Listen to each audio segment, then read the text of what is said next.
Namaskar. Hello and welcome to P Guru's channel. Three good generals are here. Unfortunately, Major General Rajiv Narayanan couldn't make it today. He'll be back next week. Let's welcome General Ravi Shankar and General Dushyant Singh. Namaskar, gentlemen. How are you? Namaskar, sir. Namaskar, and we're great. General Shankar, we've been talking about this. This is nebulous or clear, we don't know. There is talk now of G2. I think it was China that mooted it a few years ago. Nobody took it seriously, but now it is beginning to have some interesting stuff. Your first thoughts on, is that even possible, a grouping like that? Okay. Thanks a lot at the outset. Good evening to everyone. This live podcast is going to not only P Gurus but also to Ganashot and Strategic Frontlines of Clause. So I'd request everyone who have joined in to like this video and also subscribe to all three channels, because all three channels are high class of different VNets, right, or BigNets, whichever way you want to spell it. So it's different champagne from different flavors. So don't miss out. All right. Yes. Okay. Now G2. Look, G2 in the way everyone thinks is not there. I'm putting the cart before the horse. But a certain amount of accommodation with each other is on the cards. Okay. So, like someone has put in the comments, so this is General Shankar's idea that it must be his idea that all that. Yeah, it is my idea, because I see it happening. You have to understand this story. Okay, so you will not understand this story if you don't know why G2 was ever thought of. What is the logic of what G2 is? Let me put that in picture. If you get that in idea and then you come to the present, what's happening now, then you'll get an idea as to what this G2 is all about. When did this idea of G2 start? It started with a global financial crisis. Okay, what happened then? What happened? Global financial crisis. Yeah, what happened? The thing which happened was that America went topsy-turvy. At that point of time, it was China which was stable. China had to invest buy a lot of treasury bonds, etc., etc., etc., to ensure that the complete global financial system doesn't go for a toss. In fact, the Americans went to the Chinese and virtually said, "Look, please help us out," because no one else could help them out at that point of time. And if America was not helped, the whole globe would have gone for a toss. As it is, there was enough problems at that point of time. Right? So, after that, plus of course, 2008, something else happened. The Beijing Olympics. The Beijing Olympics demonstrated to the world that, look, China can do big things, big events. It was sort of a coming out party for a debutant. Everyone said, "Oh, China has arrived." These two factors and the run of their GDP, everyone felt in 2008, 2010 that the fact that China will overtake the US economy is a matter of if, and it's not a matter of if it will take over, it's a matter of when it will take over. Everyone said in 2008, in about 10 years' time, you will find that the Chinese economy is equivalent to the US economy, and this is the logical thing. So it was that time that it was proposed, virtually informally proposed or formally proposed to Hu Jintao that let's have a G2 kind of a system. But surprisingly, and of course, there was this hope that with all this growth, everything, that China will change course, it will become democratic, it will become maybe a semi-autocratic democratic society, more akin to the American way of doing things or the global way of doing things, whatever you call it, and it could be managed. Hu Jintao demurred. He felt at that time two things. One, he felt that China was not yet ready to take on that global responsibility. In fact, he said China cannot take on that global responsibility. 2008. And then, heart of hearts, by 2008, the elders in China started getting jitters about the way they were growing because the party was losing control. Mind you, of all the presidents of China or the general secretaries or the bosses of China who call what you and from Deng to Deng had a different flavor to Zhang Zemin, Hu Jintao, and Xi Jinping. I've always rated Hu Jintao as the most clear-headed guy. He is the one who's made what China it is today in terms of military, in terms of undercutting, putting those islands in South China Sea and all that. He's the sharpest of the guy. Now, also, if you see, he's shaking Xi Jinping up, despite being kicked out of that last Congress. He's taken his Frog time. marched out. Yeah, Frog marched out. yeah, people, that's what they say, right? But he's shaking Xi Jinping up. He's back despite his age, and he knew that China was getting into problems.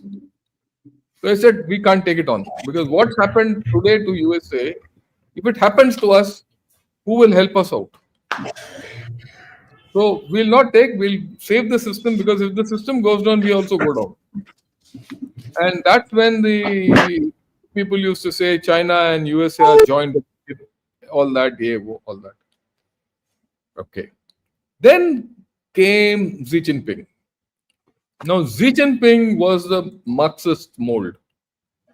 He went back the Leninist Marxist way, communism and all, because it was the internal requirement of China at that point of time.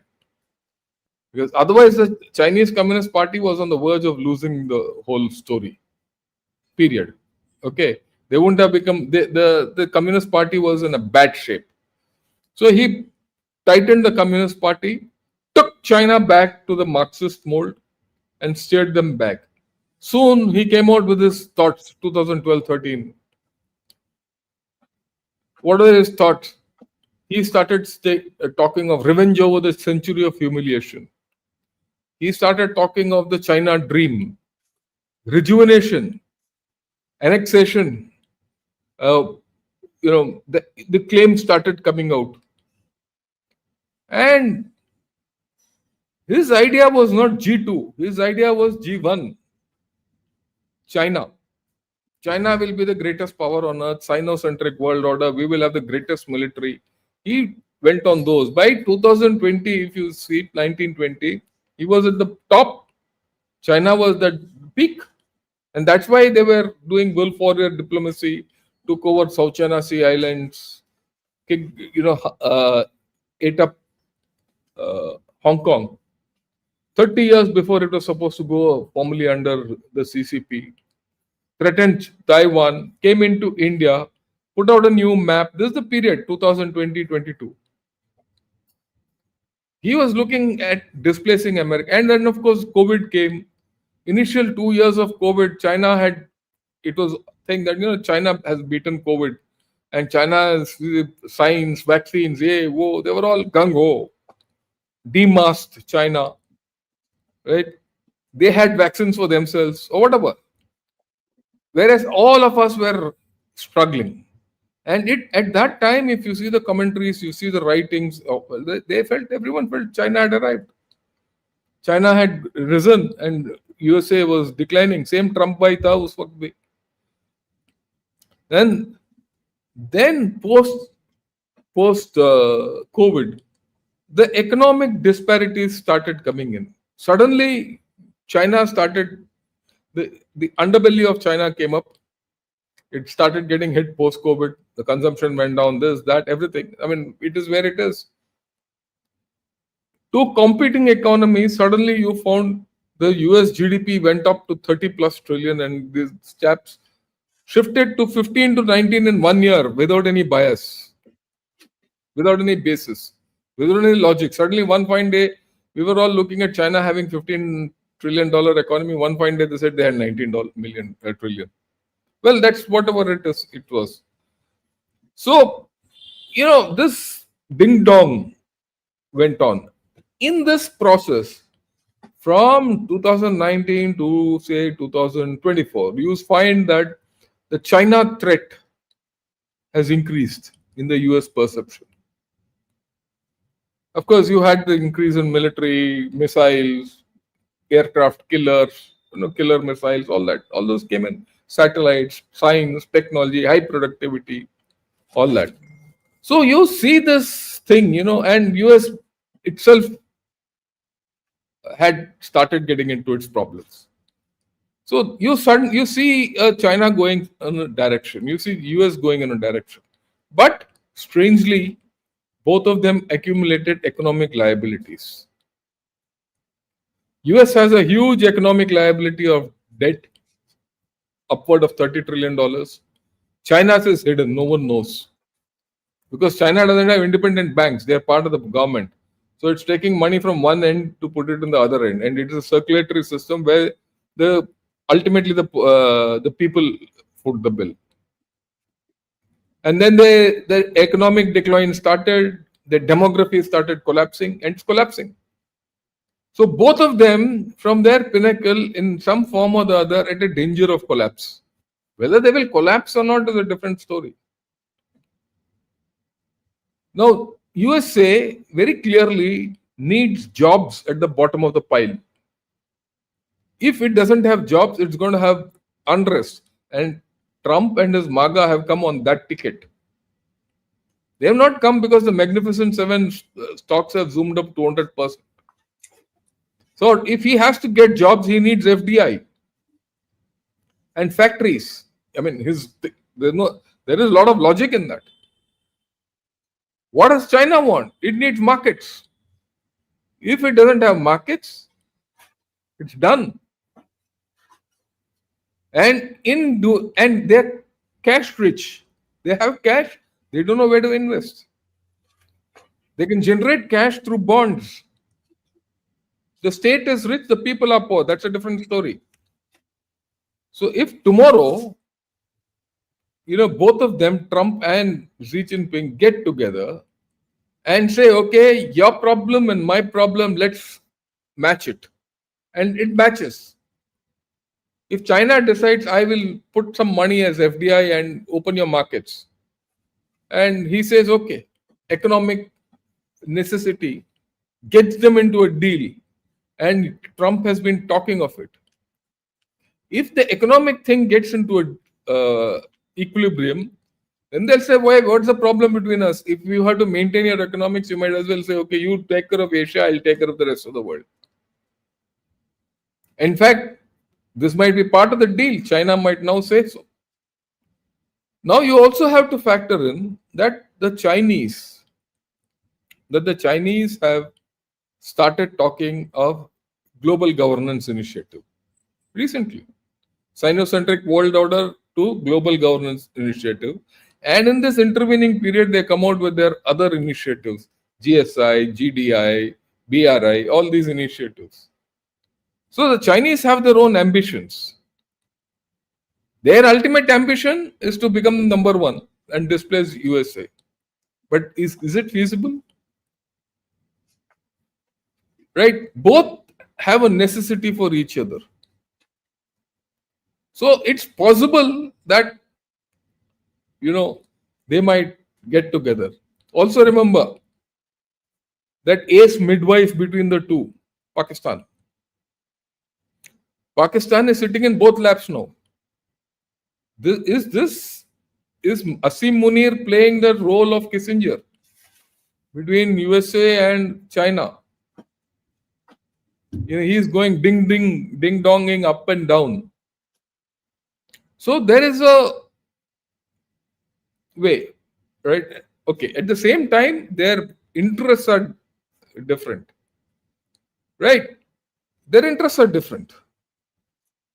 And then the common problem for both of them, or the common friend for both of them, everything is Russia. What do you do with Russia?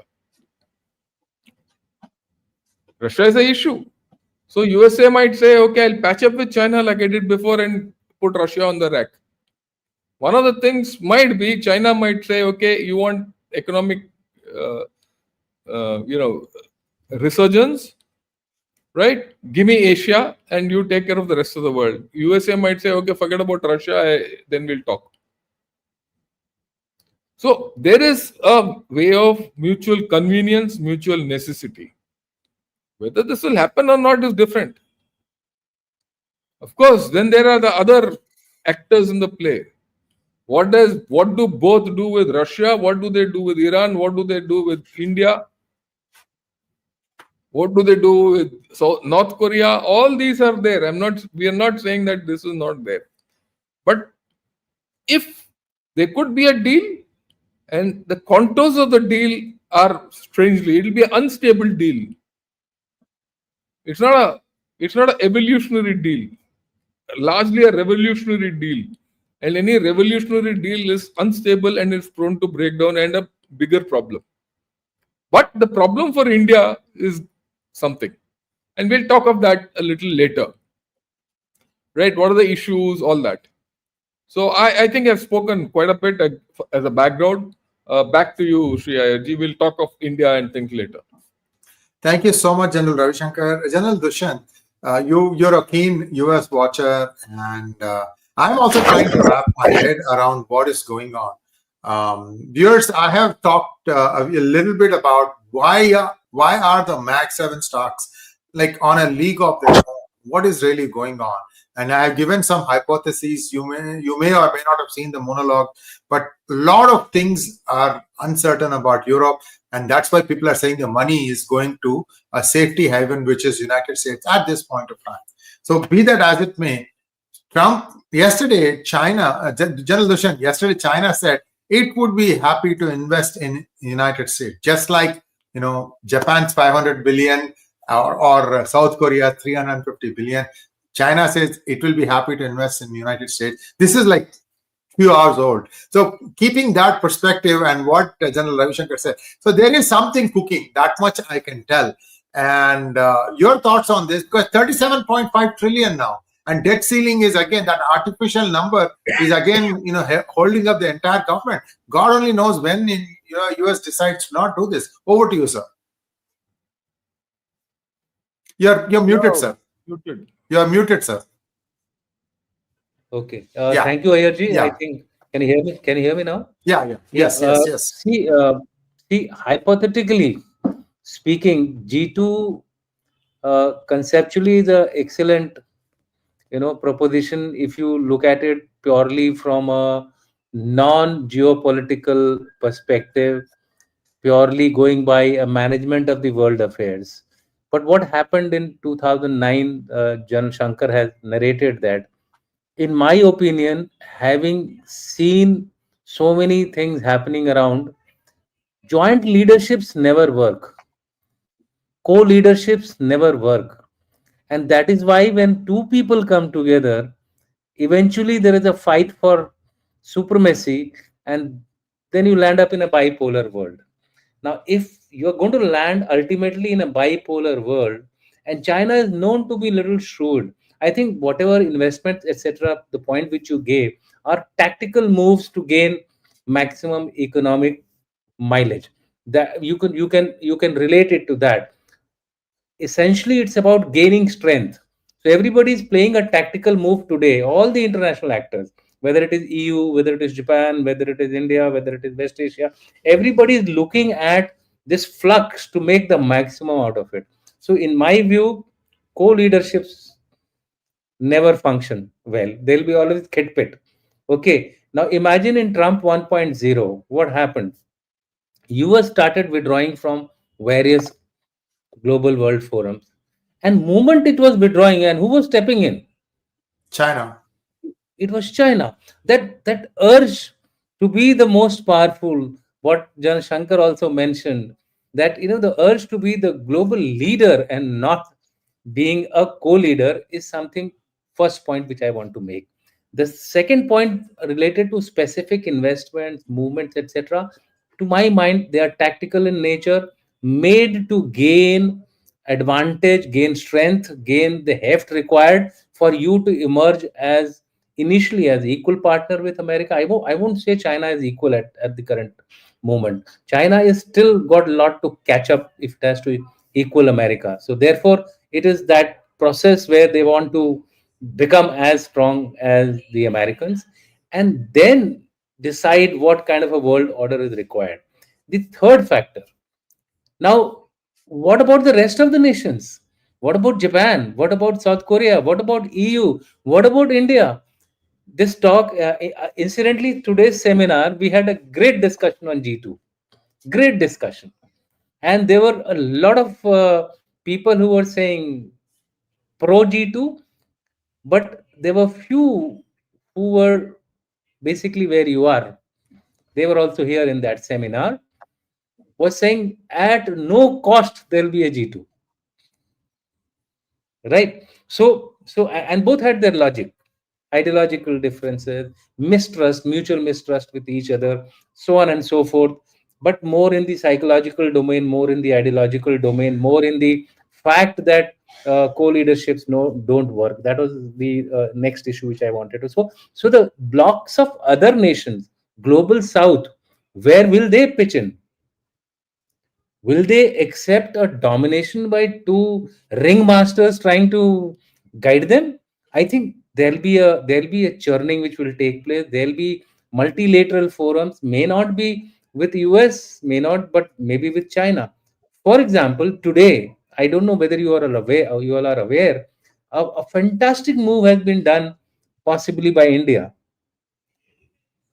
and this is something related to oil from Russia.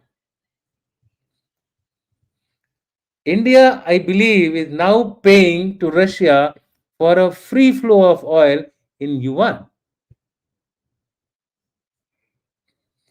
overcoming the sanctions, overcoming the tariffs. There is something cooking in that area. So, what I'm trying to say is that these are all measures where G2 might just fail.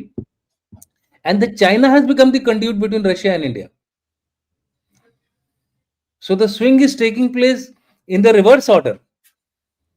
The dollar is being, I'm not saying dollar will be out of the window, no, definitely not, but people want to find problems, a solution to their problems, and solution to India's problem is oil. And if we have to get oil from Russia, so be it, we'll find a way out and get the oil going. This is something which I think we need to look at it very deeply. So therefore, in my opinion, there are other factors also which to me look as though, G2 is being thrown as a red herring. To me it looks like G2 is being thrown as a red herring. There was one of the ambassadors, or the Indian ambassador, who said G2 is likely to come through, and she quoted all these examples of what is happening around India. So that is my next point. What is happening around India, and that is being given as one of the factors. You take Myanmar, you take Bangladesh, you take Nepal, you take Pakistan. Everywhere it seems that China is keeping quiet. The US is getting in. Take Pakistan. Pasni port has now been given to US. In addition to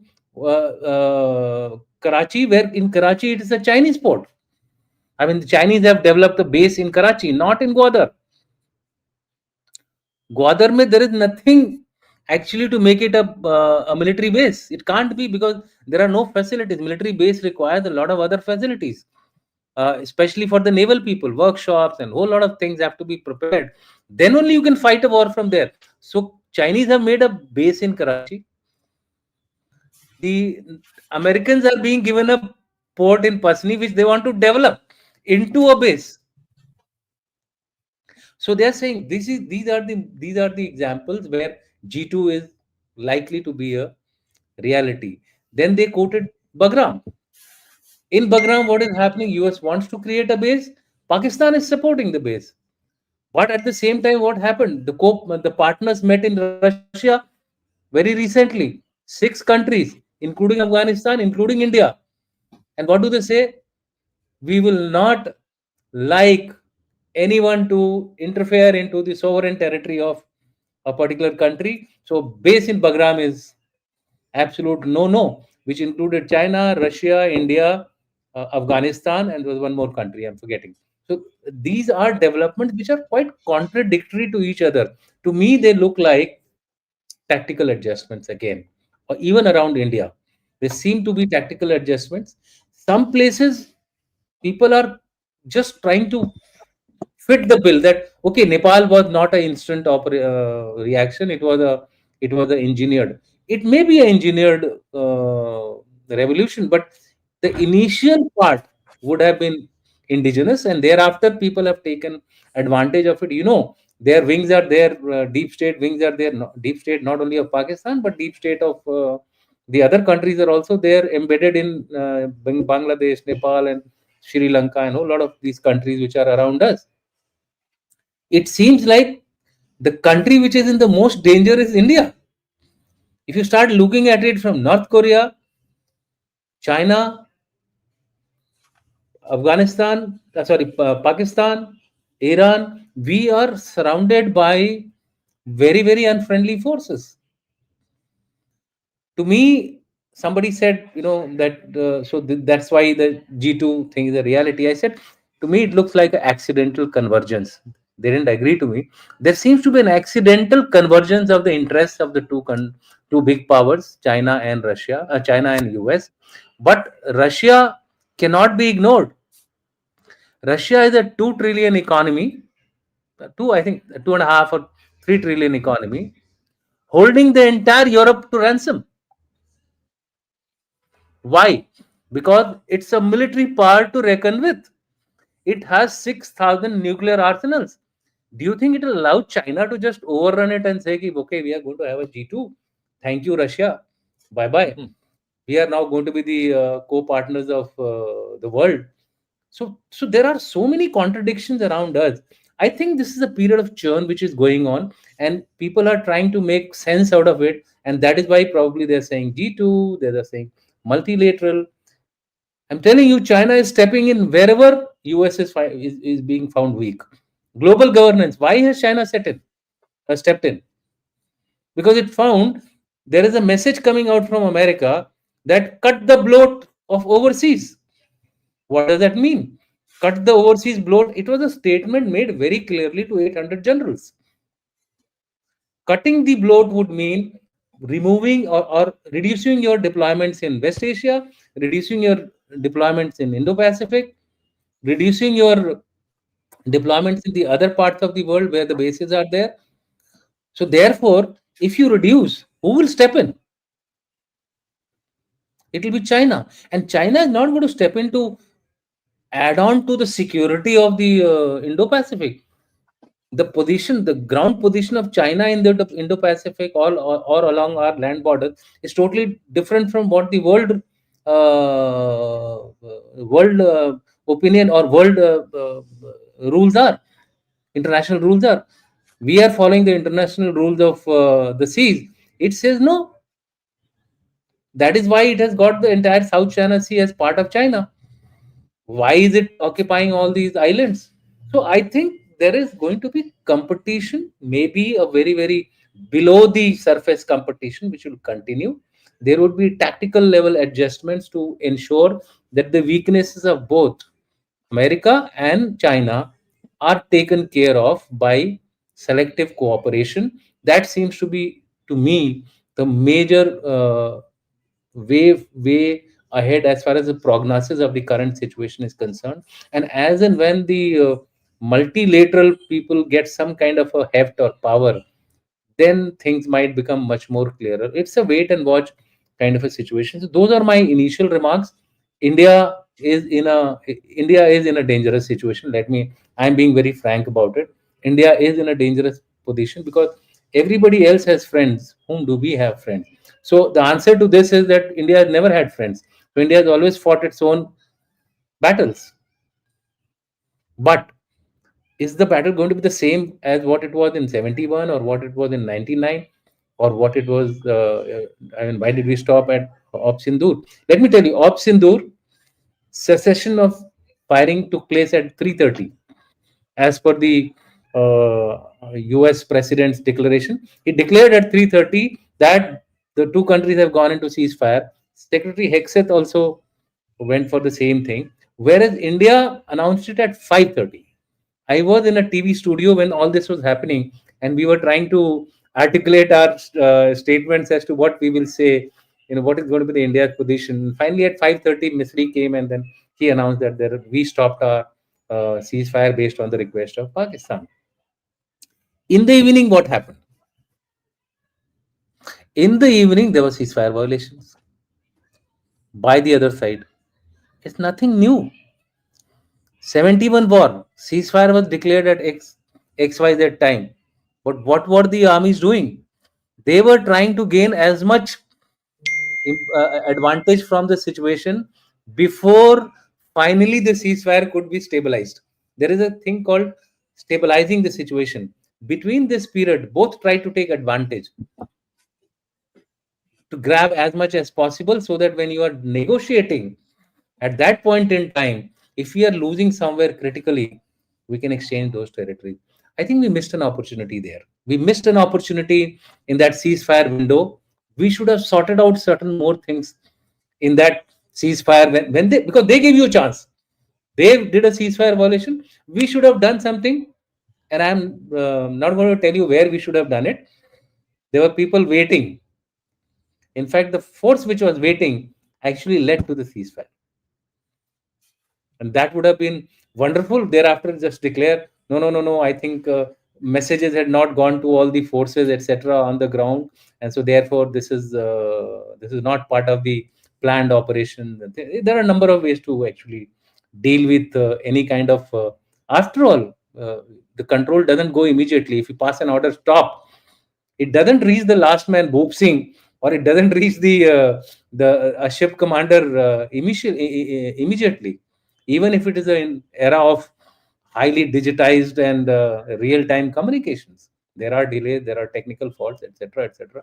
So many things. So I'll stop here just to say that I think these are the issues which we need to ponder before we go in actually and say that there may be a G2 kind of a formulation coming up. I may be a little different from what the perception is, but that's how what I gathered today from the discussions, and so I thought let me share it with you. Well, it also shows that you have many gears to you that you can switch on to a higher gear if needed. So thank you so much, General Dushyant. General Shankar. I tried to make up for our all-rounder today. For our all-rounder today. Sir, just a real quick question, maybe 2-3 minutes for each of you to answer. Same common question. If you go back and take a look at what has happened since May 10th till today, everything that has happened has been a response of sort, either by China or by United States or Pakistan, because they are seemingly papering over things that they felt are vulnerable, which again emphasizes what General Dushyant said, that you had the mocha, you did not hit a chauka. Over to you, sir. Well, I won't put it that it was so cut and dry. Okay, there will be other considerations. We also have to understand, at the time when Op Sindoor was taking place, there are two other conflicts raging: Israel-Iran and Ukraine. So, and the smart thing which we did was war termination. So I won't put it that, we might have missed an opportunity. The person whoever, the people who took a decision would have had all these inputs in the thing. I go with what General Dushyant said. We might have missed a few opportunities. I mean, that's fine. But overall, well, we've done what we've done. Now you have to play that game. And the larger game which is changing is not only because of this. Op Sindoor is one part of the story. It's also Russia-Ukraine. It's also Iran-Israel. It's also what China is doing. It's also what internal factors of USA. It's also what internal factors of China. Like I told you in the beginning, both internal factors in USA and China are not bright. I mean, whatever this G2 we are talking of is going to be a bad G2. I think General Dushyant used a nice word, very nice word to say accidental convergence. right? That's a very diplomatic way of putting it. It will be the accommodation of rogues with each other. कि भाई ये हम चोर चोर वो क्या भाई बोलते हैं ना, हिंदी में बोलते हैं चोर चोर बतेरे भाई और चोर चोर मौसेरे भाई. हाँ मौसेरे भाई, correct. वो कहानी है ये. Okay, so this and the irregularities in this are huge, but that's what makes this G2 dangerous. Please understand, this is not the G2 which we thought of in 2008. This is a completely new accommodation with each other for their mutual benefit at the cost of everyone else. Okay, there are issues concerned with rare earths. USA might pull out a Plaza Accords, all of a sudden devalue its thing and push the whole global economy into a tailspin. So there are a lot of things in this whole story which are not. There are more, pins which have to yet be put in place or come out. And what will be the derivative? Derivative will head into a bipolar world. That's what the derivative of all this is, a bipolar world. Slowly we are heading there. Right? So we'll see where it goes. I mean, I'm sorry I took a little more time. Back to you. Thank you so much, sir. General Dushyant, Mauke pe chauka, you hinted as much. What also I am surprised, you mentioned this, and I want to pick you up on that also. So first is the Mauke pe chauka. Second thing is, see, as far as my memory goes, if India needs to buy something from China, it actually needs to pay in dollars, and that goes into a Hong Kong bank. And from there, there's a chute that goes into China. It gets done, and then it gets shipped ex Hong Kong, and you get it back, and then you through the custom. Where did India get the yuan, sir? What happened is, I think this dollar is something currency. If India uses, will come under the scanner. The yuan to yuan will not come under the scanner. That could be one of the reasons why this particular route, and I believe it is true also. I believe it is true. This is coming in the news in a big way. It's a big, somebody said, a big scoop is what people are trying to say. They were trying to find some way out to get over this 50% tariff on the Russian oil. And possibly this could be one of the क्या बोलते हैं routes or one of the route to reach this particular objective. After all, India, like China was 10 years back, is energy hungry now. India is also, getting into that manufacturing mode. India is putting its prefab. So many other things are happening. I think India needs energy now. And so we have to do whatever we have to do. We have to get it. Either you change your policy of strategic autonomy. I mean, that is another discussion which took place. That, should we really push for strategic autonomy? Is it a good approach? Or just firmly go with one camp and continue? So if we have to follow our policy of strategic autonomy, we have to find very delicate routes. I mean, it's good to say chor chor mausere bhai, but there is a chuha in between which has to go and eat its cheese. Hey, but, Right? I'll tell you where the UN has come from. UN is, the route is very simple. The deal between Saudi Arabia and China is on UN basis. Yeah. Payment is in Sir, UN. that is one qualification, sir. It's a digital yuan convertible fully into gold. A little bit of more clarification there. It is not yuan. You not heard me. No, but I believe this is yuan. It's yuan. Okay. At the end of the day, the settlement is in yuan.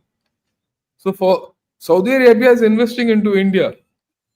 You don't need to take dollars. Take yuan. And take yuan and give it to Russia. So the routing is very clear. Let's be very clear, this thing. And it's a foreign currency. It's a tradable currency. It's a basket of currencies that you hold. Correct. Right. So if you have to get hold of a little more of one particular currency to settle one settlement, you can do it. This is an international market. But it will give shock. This will give a shock to USA. Suddenly USA will say, "Yeah, ye kya ho raha hai?"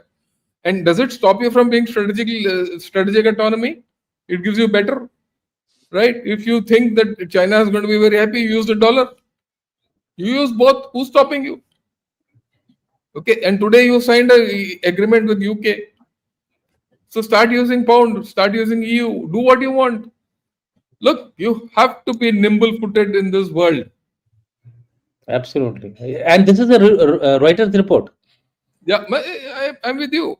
I am Acco- completely with acco- you. uh, According to Reuters, several traders supplying Russian oil have asked Indian state refineries to settle invoices in yuan, and Indian Oil Corp has already completed 2 to 3 such transactions.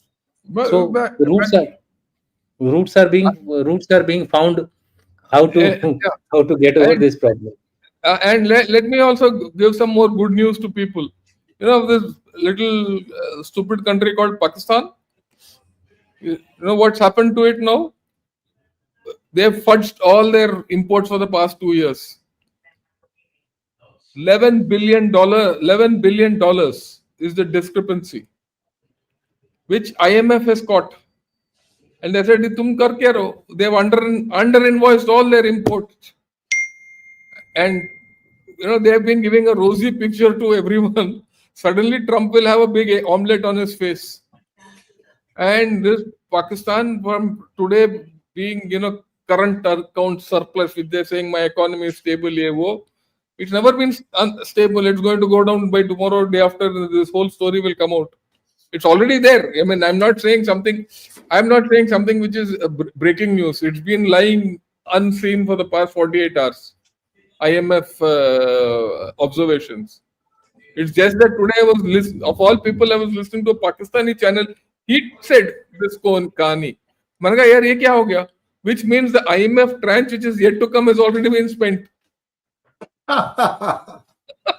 But but to be frank, and to also progress some argument in favor of G2, let me also explain another theory. I would say I won't say it's a theory, but it's a possibility and probability. See, the Pakistanis have entered into a rare earth deal in Baluchistan Yeah. with the US. So people are saying, what is there in it for China? Why is China keeping mum, which has actually invested so much in Gwadar port, and it has been mining for over I don't know how many years now, copper, gold, etc., etc. I believe the rare earths are there in Pakistan. It will be extracted by the Americans, but where do they where are the Refine. factories? Where are the China. processes? It's in China. China. So it's all No, three of them happy. No, I'm but just I saying think that this is also one of those things, which are. no, there's a lot of mis information about what's there in Pakistan. Pakistan doesn't have rare earths. They've got Yeah, critical I mean, minerals, and that's antimony. Antimony, yeah. Chinese have the capability to extract antimony. I mean, that we'll leave that out. That's a story we'll have to do separately once, right? Yeah. So That's the that's an interesting story. point is again, I'm saying that these are all tactical moves which are Yeah, being yeah, yeah. taken. I agree with you One completely. one That thing does not one cover. thing one thing on the Sri Ayer's question about post Sindoor, that there has always been a response which is being given. Uh, there is another thing which has been, if you notice very very clearly, that nobody has asked the important question to Pakistan as to how many aircrafts have you lost. Everybody is asking India to tell that how many aircrafts we have lost. Nobody asked them to say They as to know, how yeah. many aircrafts have you lost. No, no, no. They So, know. so, Today, so what I'm let me put it. Okay. No, what no, I'm no. trying to tell is, sir, that No, this narrative this is a shortage in our narrative. We yeah, should I have agree with you. gone around. Their We should have narrative. gone around pricking those guys up, and taking them. भाई उससे सवाल नहीं पूछो ना, उसने कितने हारे हैं एयरक्राफ्ट, और नहीं कितने देख एयरक्राफ्ट उसको गिरे हैं. दुष्यंत, बात यह है ना, उसका भी समय आएगा. क्यों? Today, one British chap has said कि you till India hit 11 of their bases, Pakistan was sitting pretty. Yes. He said this today. When after Keith Starmer came, signed that deal, immediately the British Tota has started talking against Pakistan. He's already started saying that Pakistan came to hill only after they were hit with 11 bases were hit. And suddenly Pakistan's calculation, their comfort zone, everything shifted. He's the बोल दिया. आज Facebook में, in fact, I saw it just half an hour before I came to this. I said, ये तो, so as more people come towards India, you'll see the narrative automatically changing. So that I think story the UK deal is an excellent move by Yeah. us. It will prompt many others to join the No, bandwagon. I mean, right. I mean, I have a couple of slides. I would like you to show that, which puts where India, what is, this is the way of G2. The cartoon explains what G2 is all about. Each trying to kill the other. Okay. It's more accommodation towards Z. It's, and USA is pressurizing India and holding back on China. We know that. More accommodating towards Z. The thing is, there's uncertainty in India. How will this go? Will this go to G2 or G0 or bipolar? We don't know. Right. But always, in all conditions, we will be in a cleft between the two. We don't know which way to think. That's why I said last, a US detent, even if temporary, would not only change the balance of leverage between India and China and negotiations, but will also complicate India's strategic environment. See, this G2 thing, why I was insistent on, it might happen, not happen, all that is hypothesis. But this is the worst case scenario for us. Yes. What General Dushyant was saying, it will be very bad for us. Do we have the capability? Do we start thinking of reacting to that? Because if you can react to this and handle this G2 situation, you can handle everything else. Okay, but I'll get something else, which I want to put in picture. This is from, the Lowy Institute, Australia, which says this is about analysis about 5-6 months back, which says, could India be the third wheel in the G2 world? Okay, these discussions are taking place. It's not as if, right. Then this came out a year and a half back in South China Morning Post. Now, as per this, India is the fourth pole. The picture, listen, I keep using this picture everywhere to showcase India's might. And this article in Guancha, the original is in Mandarin. I've reproduced it in English. In fact, yesterday evening I spoke about it. That's by a Chinese called Cheng Feng. He says India is the fifth pole. Okay, and today if you go into the Mandarin websites and then I just started tracking which are the countries which are active with India to get a FTA, or we are with the FTA or a trade agreement. I mean, it's too small, but let me read it out. Start from Japan, Brazil, Russia, EU as a whole, EU as a whole, EU as a part, EU as an individual entity, Italy, Germany, France, Ukraine. Ukraine himself wants a deal with you. Okay. Finland, Canada, Brazil, Philippines, Singapore, UK. UK signed today. Australia we are already in a FTA with them. They want an expansion of that FTA extension. Today, our defense minister is sitting in Australia and signing contracts, signing MOUs. UAE, Saudi Arabia, both of them want to invest into India. Nowhere else can they invest. They don't want to invest anywhere else. Israel. If I can add, I'm sure you give a chance to Iran, they'll jump into this whole story. Yeah, you will not have Turkey, Purki, and all these fellows. I've not put Argentina in this. I've not put Kenya into this. I've not put Namibia into this. All these people want. What about the third world? I've not put the third world at all, or the global south. So I think we have some intrinsic. We can take it off. Thanks a lot for this. Yeah, we have an intrinsic depth which at times we are not able to recognize in ourselves. Yeah. Yes. But Okay. but the only thing which I would like to add here, sir, that a long stick. If you talk with a long stick, people hear you. I think that long stick has to be worked upon as far as India Yeah, is concerned. no, I agree with you. Let me just come to that. Let me, the problem with us is our strategic communication is weak. We Yeah. talk the wrong things at the wrong time. And we've been doing it. We've been doing it before Op Sindoor. We were doing it after Op Sindoor. We are doing it in the recent past also. We are not surgical in the way we go about doing. Today, in today's world, strategic communication is a very important aspect which we need to handle. Then we have to be assertive over our neighborhood and the IOR. How is that assertion going to come? You have to look at Nepal. You have to look at Bhutan. We are doing. I mean, I'm not saying we're not doing anything. We had to be a little more assertive with Bangladesh. Myanmar is a thing where you have the best opportunity. Not yesterday, yeah, a day before yesterday, I was doing a video with someone else on Myanmar and rare earths and all. They want you to come in and take it. Yeah.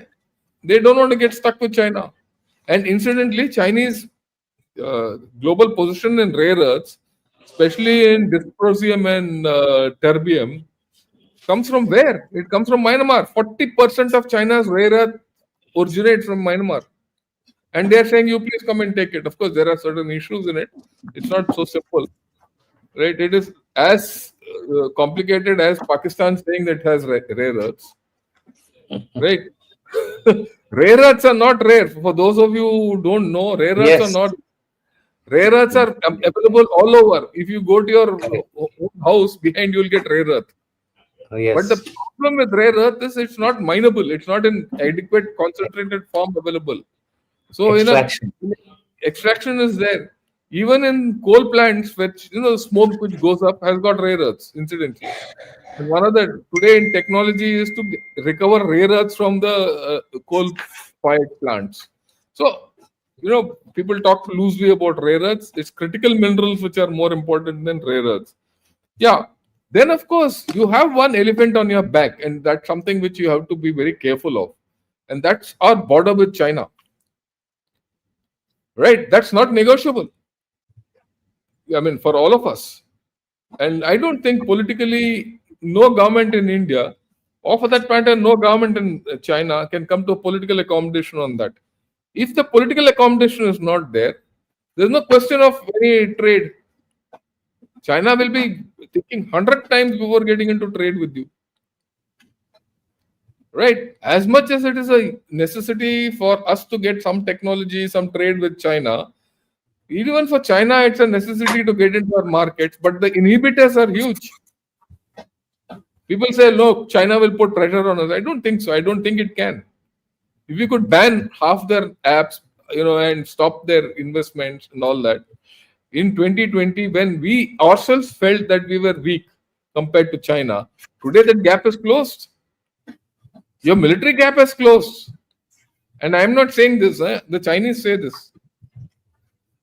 So we need to look at all this thing in a different perspective. If so many countries are heading towards India, and again, you look at the commentary in those countries, they say, why are you not going to the fastest growing economy? See, there's something which I've been talking, I would like to highlight. Our country is growing at 7.6, 7.8, 7.3, 7.4, 7.0, that kind. So we are worried if it goes at 7. But look at a guy who's growing at 1.2, 1.3, 3.1, 3.2. For him, that 1.1 is significant for his economy to be in recession or going up or down, inflation. For us, it doesn't matter. It's a rounding error. ठीक है यार. 7 नहीं है तो ठीक है. 7.8 is also good. We have that leeway. And I keep saying, economies is about momentum. It is about velocity. It is not about mass. And that's the confidence we have to get. Right? I hope. I mean, I might have spoken a little too much, but these are my convictions, and I think we need to put our own things in place. Yeah. Back to you. Thank you so much, sir. General Dushyant, final thoughts, and then we can go to question and answers. We have a lot of questions to go through. You're muted, sir. You're muted, sir. I think by and large we have covered the issue. My only say is that okay, nothing is off the table. No possibility is nil possibility. In probability terms, there is a probability of G2 also coming through. But what thereafter? What kind of a G2 will emerge? That is more important. I think we leave it at that. And India has to make its own table. That is the second big issue which we have to create. And to create your own table, we need to do certain things in a manner where people gravitate to you based on your strengths. And for your strengths to increase, you got to have a big lathi, right? Currently, our lathi is small and we talk big. So we have to make the lathi also. Hanji sir. So we have to. Uski lathi, uski bhais. So we need to seriously work upon our military heft, because unless you have the military heft, people will not take you seriously. There are videos coming from the US, Friedman, etc. We're talking that India is dispensable. And why are they talking India is dispensable? Because India is not offering I mean, this was a very serious discussion. Indo-Pacific, India is not pulling its weight in the Indo-Pacific. This is one big impression which is going on there. And here I would blame India's military diplomacy. We have sent a colonel in the CENTCOM. The Pakistanis have a major general there. In the Indo-Pacific, we have, I mean, what I'm trying to say is that there are a number of places where we need to actually up our ante as far as communications, relationships, liaison, etc. These are things which we need to work upon. Pakistan's GHQ and the Western Theatre Commanders GHQs both have a major general equivalent. So their communications are, today we are talking of fusion between China and Pakistan because of this reason. Now we are saying if there is something with China, it will be available in Pakistan. May not be today, but in times of crisis. So military diplomacy was the third issue which I said I think we need to work upon more seriously. I end there. Thank you so much. And let's take a few questions now, please. Sajid Kumar, thank you so much. Suppose USA provides complete satellite and ELINT to Pakistan in the next phase of how can we mitigate their missiles from hitting us? Pakistan missiles won't hit us, don't worry. See, let me tell you, there's a wrong perception, and the Pakistanis are at it. They said, look, in this, we have proved our worth. We have hit 6 Rafales, plus now every month they're increasing one. Now probably they're 8 or 9 or whatever. Plus our missiles and hit their bases, which India has, not spoken of and hidden and things like that. But the fact is that missiles are useless. And the Chinese missiles which they have are fundamentally strategic systems, nuclear warheads. They don't have normal missiles. And there's also a narrative which is coming out from Pakistan. It says, it's now been 7 months, 8 months of Sindoor. Pakistan has made good all their deficiencies. भैया पैसा तो है ही नहीं तेरे पास, China तेरे को कुछ देगा नहीं अभी, यूएसए कुछ दिया नहीं अभी तक, ठीक है, नंगे पंगे हो, कल जब आईएमएफ कुछ बोल देगा तो तुम्हारा चड्डी भी उतर जाएगा. How can you make up everything? So why are you worried about Pakistan? You should show a big stick to Pakistan, not by statements. You should show the stick.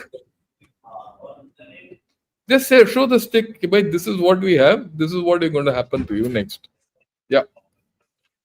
General Dushyant, would you like to add to that, sir? No, I think adequately covered. See, electronic warfare is one issue where both sides have the advantage to do it. Not that, and you can't expect 100% support from the US. You see, even in Russia-Ukraine war, if you take even the Starlink support, they refused it for Starlink support over Crimea. They gave it. They gave the support over the for the defensive purposes, but it was not given for an offensive. So it's not so easy to say everything will be given by US to them. China, I don't say that statement. Chinese may give what they want to give, because China and India have a direct confrontation. So it's in Chinese interest for India to remain staggering. That's Next question. This is for you, General Dushyant. Same Sajid Kumar. Thank you so much. I heard Colonel Rajay Raina say that USA has repaired 80% of Pak C2C radars, Nurkhan base, also their AVACs and F-16s. That was past repair, isn't it? Any worry for us? I don't think so. I don't think it's a fast repair.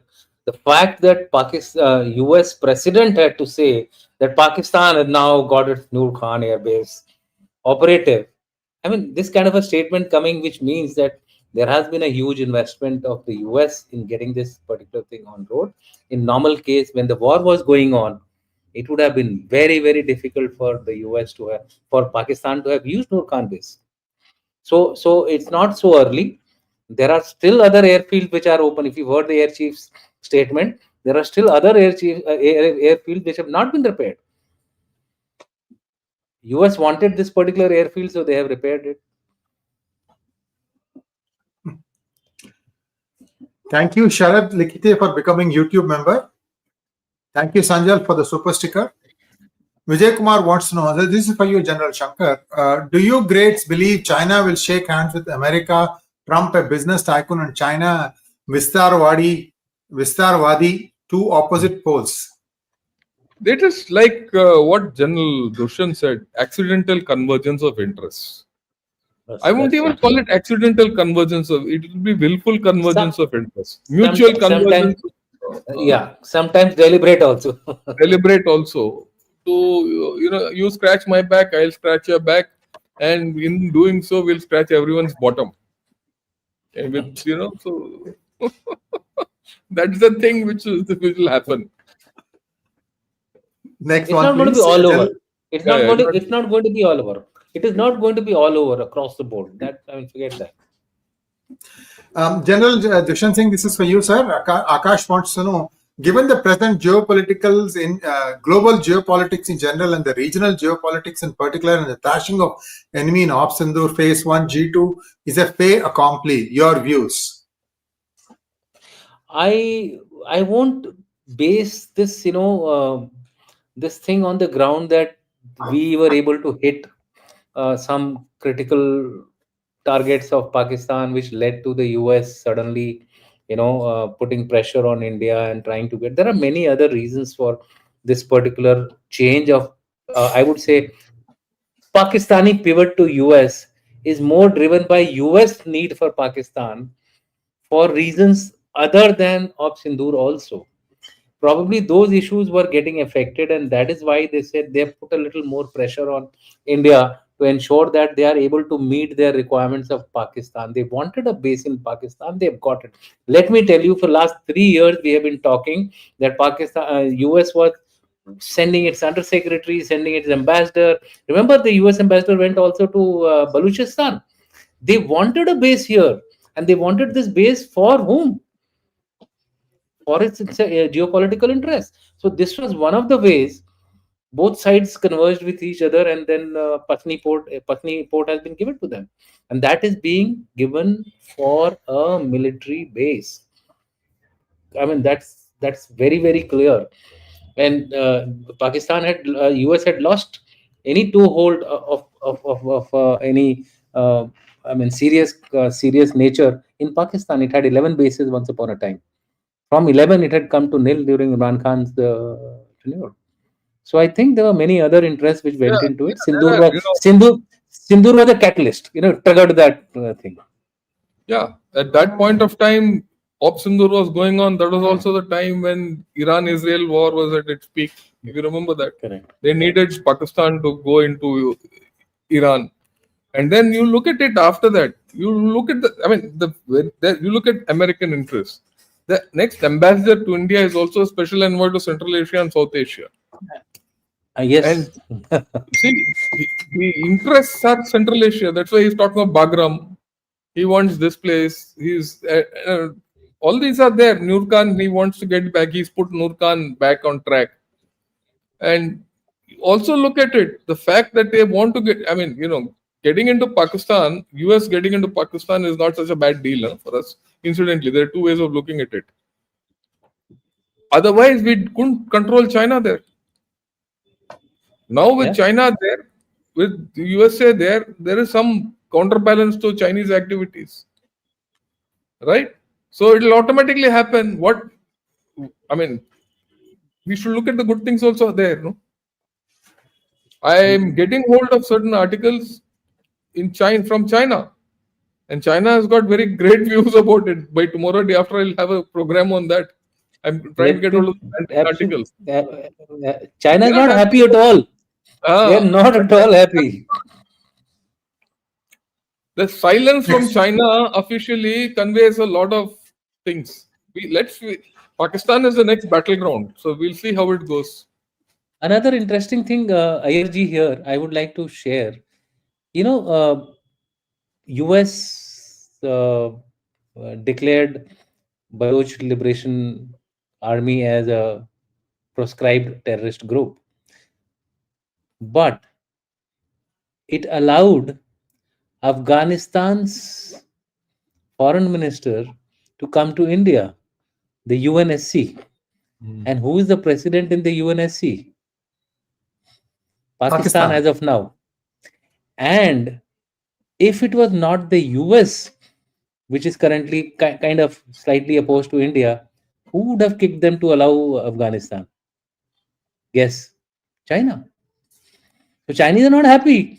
Chinese are also giving their signal to Pakistan, partner, you allow that Pakistani foreign minister to go to India, and the clearance came at the last minute, incidentally. In fact, a day before he reached India, Mutaki. So these are small games which are going on behind. We don't know how dice will roll in the future. And he's already here. And his being here is bad news for USA, it's bad news for Pakistan, it is bad news for China also. Next question, please. This is for you, General Dushyant. Babji wants to know, we have the 4th highest GDP, but on the road, the nation still looks like a 5th world country. What must be done for the growth to percolate downwards? Bobji Krishnan, first of all, I would like to correct you that we don't really look like 5th world country. Yeah, we are, our HDI, etc. is not comparable to the best in the world. But to say that we are in the 5th world, I think that would be too much of a harsh statement as far as India is concerned. We are moving towards it. We have the dilemma of better bang for the buck and the butter required. So butter is also required and the bang is also required. We have 4 trillion divided by 140 crores. Million people. Crores, 140 crore people.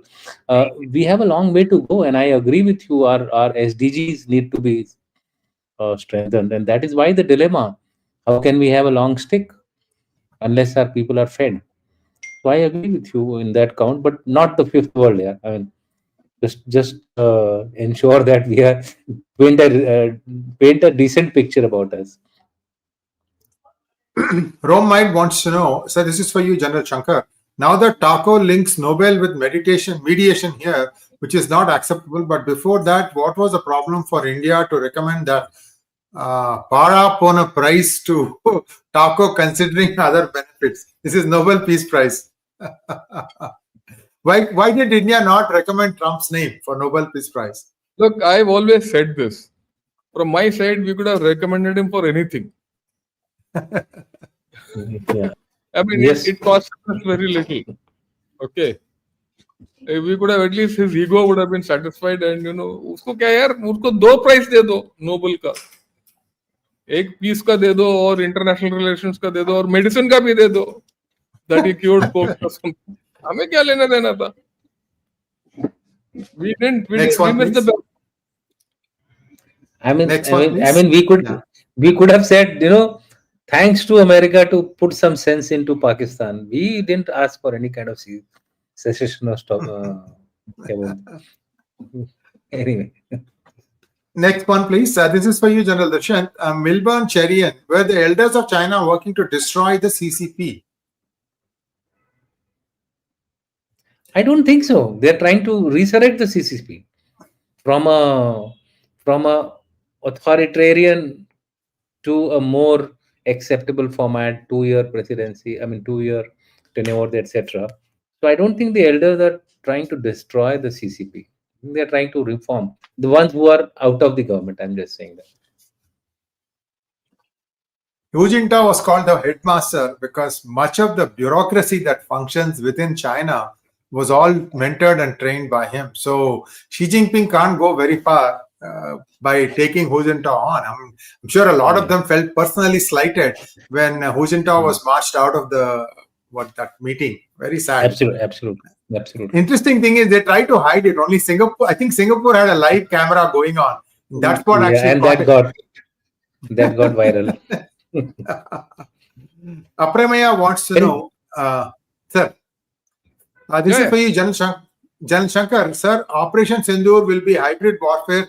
How can India thwart the digital warfare targeted at critical digital infrastructure? अरे यार operation सिंदूर बहुत दूर है. I mean, we are too focused outside.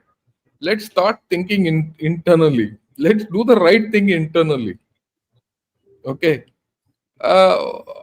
We don't even know. I mean, the way I look at it, do you need Operation Sindoor too? Do you need it? You don't need it. Right? We just don't need it. We need to strengthen ourselves. And if you is your target Pakistan, फिर तो power कैसे बनेगा यार? Influence कैसे मिलेगा आपको? अगर if you have to go into Op Sindoor 2, then all those FTAs which you are making with everyone will say, yeah, why should I make FTA with this country? We should be clear what we want in life. I might be disappointing you with my answer, but this has been my consistent position. We should not go to war. War avoidance is the art of the day. And to have a strong military is to avoid war. Militaries are there not to fight war. Militaries are there to avoid war, deter war from happening. We don't need Op Sindoor 2. If the other chap forces Op Sindoor 2 on us, we'll give it to him, don't worry. But that fellow is not capable of doing it. Pakistan को फाड़ के क्या मिलेगा आपको? वो तो wait. Yeah. Pagatsky, this is for you, General Dushyant. If China and Russia make a deal to overlap their objectives of warm water access and blue water navy, what are the safeguards that India has against such an eventuality? Well, if you look at the threat to China as far as its maritime capabilities are concerned, no doubt it's the world's largest navy now. But what you have to also see is the qualitative nature of the Chinese navy. In key areas, for example, in the aircraft carriers, the US is way ahead of them. Similarly, it's frigates and destroyers, etc. Many of them are of old vintage. They are galloping ahead as far as ship construction goes. There are some calculations, I don't believe it, that every 5 years they are going to add one Indian Navy equivalent into their service. How are they going to sustain this kind of a development? It bogs my mind. But where is the space for it to react? South China Sea, it is scrambling, trying to get a way out. In the East China Sea, it is trying to get out of the first islands. In the Indian Ocean, it has to come through those three, Lunda, Lombok, and Malacca. So why is it now struggling for CMAC, CPEC? These are all its choke points. let's do a proper analysis. You'll find, and what about the Russians? If you look at the Russians, first of all, it is unlikely that Russia and China will gang up together for Indo-Pacific against India. I mean, I don't think so. Russia will be so naive enough to do this thing directly. But even look at the Russian. The Black Sea is absolutely no go for Russia. There are only, and that is why they're trying to get into that Arctic region and Arctic Circle. trying to get a northern route through. So situation is not so bad or grim as you are trying to paint. I think we have a lot of leverages here in the Indo-Pacific. Yeah, can I add? Yes, sir. Sure, go ahead. You look at the Chinese Navy. It keeps going up and down the Chinese coast. Their aircraft carriers have not gone 100 kilometers beyond the sea. If they have gone 100 kilometers beyond the sea, they have taken 100 ships along with them and come back very fast. Their aircraft carriers, one of them is a training carrier out of the three which they have. They don't take it out anymore. The second one runs at half speed. And the third one has a half capability in terms of sortie rate. You just hear what Rajiv Narayanan talks. In fact, today he's spoken about it in a podcast in Republic TV. And I agree. He spoke with us also once, the same story. Absolutely. Right? And they don't have that capability. Operating an aircraft carrier, you ask a captain of an aircraft carrier, one of the captains of our Vikrant, he did NDC with us. Okay. He says, sir, it takes about 15 to 20 years to understand how to operate a carrier for a system. We have got this after 70 years. We are now able to operate two carriers. अबे इनका तो aircraft carrier 5 साल भी नहीं हुआ, ये नाव लेके चप्पू मार के कहां तक जाएंगे?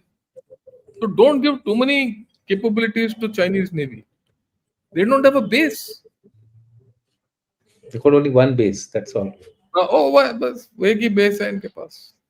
Djibouti, Karachi. Djibouti and Karachi, both Djibouti and Karachi. With Djibouti and Karachi, you can't control Indian Ocean. Indian Ocean is controlled by three passes: Hormuz, Bab al Mandeb, and Malacca. He has to get out of Malacca. Malacca to Djibouti is 5,000 kilometers. तेल निकल जाएगा, jeep निकल जाएगा बाहर. Yeah. Next one, please. Mahesh Avalaki, thank you for becoming YouTube member. Ashish Hagde, Trump bankruptcy 91, 92, 04, 09 seems to suggest he's not a wise man. God save America. India, UK bilateral trade to hit 112 billion by 2030. Will Trump weaken America by the end of his term? It's all over the place. General Dushyant, I'll let you take it. I think this has been told by everyone. Let's wait and watch. Don't make such sweeping statements. Trump is going to be there only for 3 years. The things might just change. The situation. But if you go by mathematical calculations, yes, possibilities are there. See, and that is what we are also saying. That's what we are also saying. We are going for independent FTAs with so many other countries.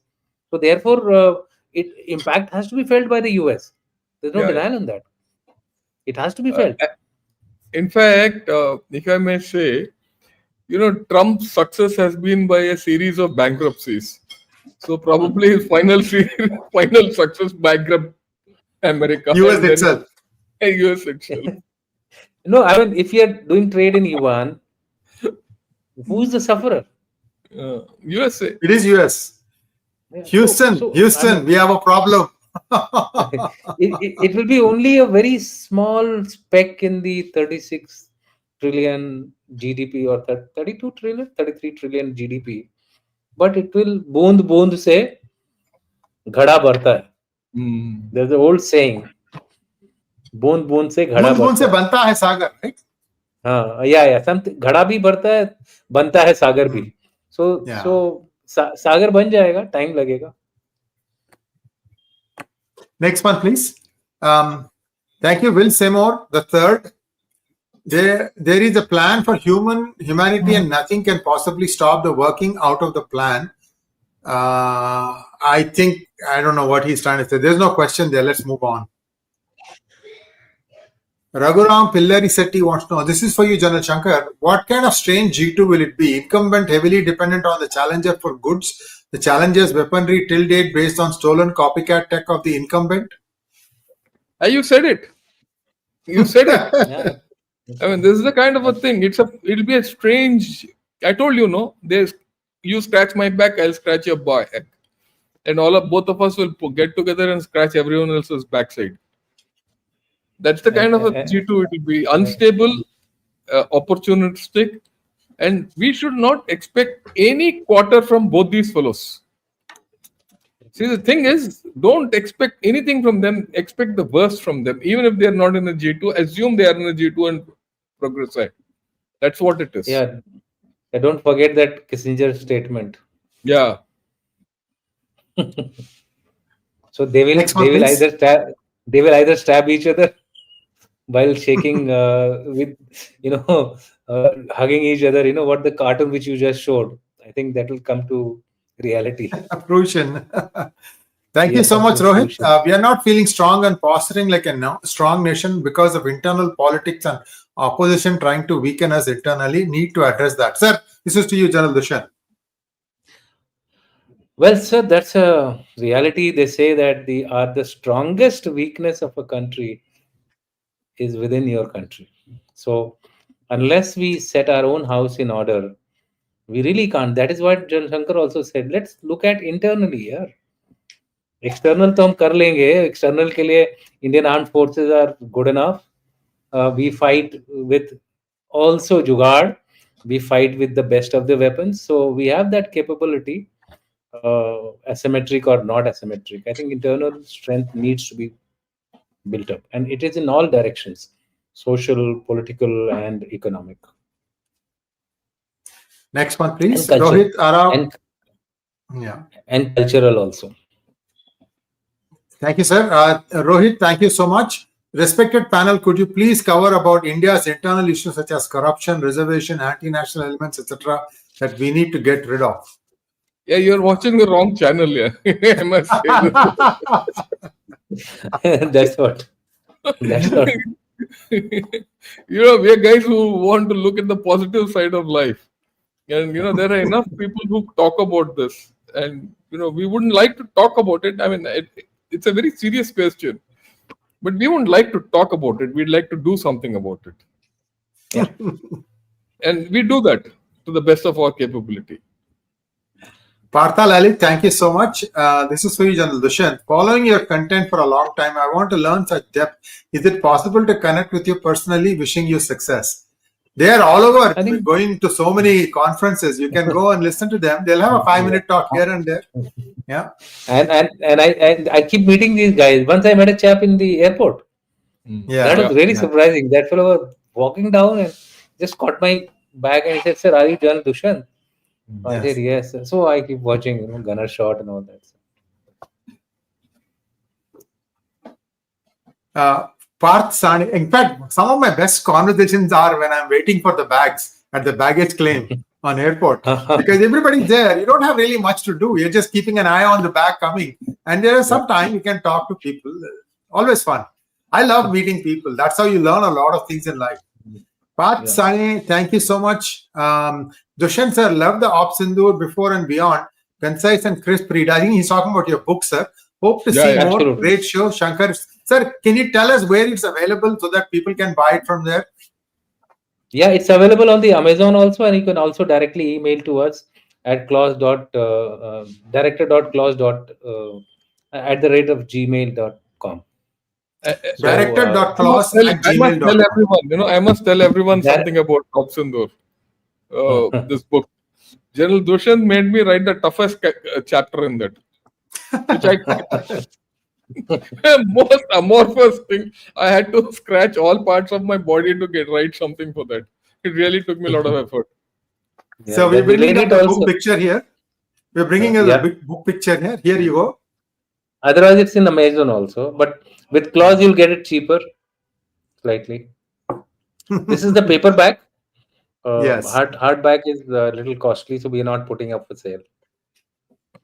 Well, what a session it was. And I'm sure many of you have seen some new facets of evolving geopolitics. Never a dull moment. We have accidentally, that is P Gurus, stumbled into geopolitics. This is one of our fortes where we have experts come in and weigh from different angles what's going on. Thank you so much, gentlemen. Looking forward to our next session next Thursday, same time, same place. Namaskar. Namaskar, sir. Namaskar.